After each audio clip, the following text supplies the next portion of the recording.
ప్రేమలో పడ్డాక అవేవో ఉంటాయి కదా, అలాంటివి ఏమన్నా?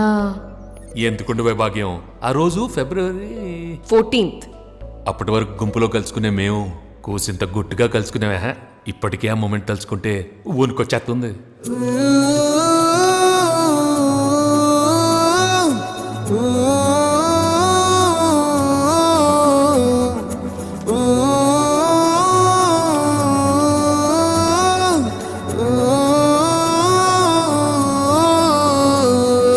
చిరు చిరు జల్లెల్లో పెదవులు తడిసాయే, తడిసిన ఇద్దరి పెదవుల పైన మెరుపులు మెరిసాయే. ఉరుముల చప్పుడులో ఉరకలు మొదలాయే, ఉరుకుతూ ఉండే తలపులనేమో విడియ